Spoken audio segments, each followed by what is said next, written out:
Hey there, welcome to Rock On Academy. This is a short video that helps to answer the mystique of capos. Many artists use them, but surprisingly, they're not often talked about in traditional guitar lessons, tab sites, or other learning methods. Capos used to be called cheaters, implying that only lazy guitarists would ever use them. Not so. Just about every professional acoustic guitarist, as well as many electric guitarists, use capos at some point. Basically, there are two types of chords, movable and open. They both serve a purpose. Movable chords, also known as bar chord, are common in rock rhythms, jazz, and blues. But for beginners, they're harder to play, especially on an acoustic guitar. The benefit of movable chords is that once you learn the proper fingering, you essentially can now play many new chords by simply moving your hand up the neck of the guitar. Open chords can't be moved, but have a richness and overtones that make them a favorite of performers and listeners. See if you can tell the difference between an open chord and a movable one. Here is an open A minor.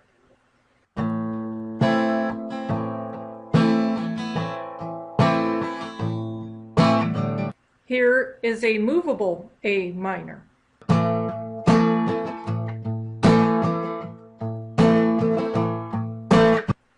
Here is a G chord.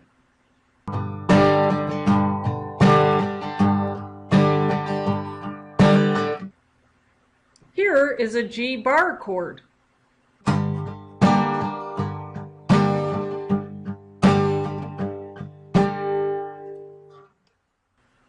A capo allows you to use the chords you learned higher up on the neck of the guitar, which creates unique sounds and changes the key. For example, if you're playing a C chord without a capo, and you put a capo on the second fret, that C now becomes a D.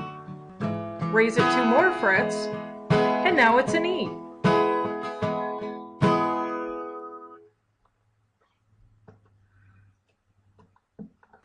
Let's place an open G chord on the 5th fret and switch to an A minor. You can't get a sound like that without a capo. Capos also come in handy to adjust a song to your vocal range. To get the most out of the capo, you should first practice using the most common open chords.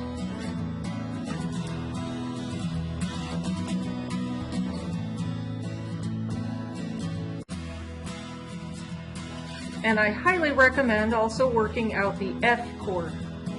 It's one of the 3 major chords used in the key of C. Knowing these chords, you'll be able to play in 5 keys: C, D, E, G, and A. Capo up 1 fret higher, and you're playing in 5 new keys. Go another step higher, you now have a way of playing all 12 keys. But the great thing about capos is that knowing music theory is not required. Just raise the capo if you want to make the singing range higher. Once you are comfortable with putting on a capo and moving it to different places on the neck of the guitar, find a video of a song you'd like to learn. Look for a version with good close-ups of the chords being played. The first step is to determine the fret the capo is placed on, then experiment to see if you can figure out what chords are being played. C is fairly easy to pick out, so is G, D, A minor, and E. Through trial and error, you will quickly go through the 13 open chords and get on the right track. This will get you started. If you can't figure it out, try another song. There are some wild cards like alternate tunings that you should avoid. Put those aside and look for something easier for now. We hope this will get you quickly playing your favorite songs. Best of luck from Rock On Academy.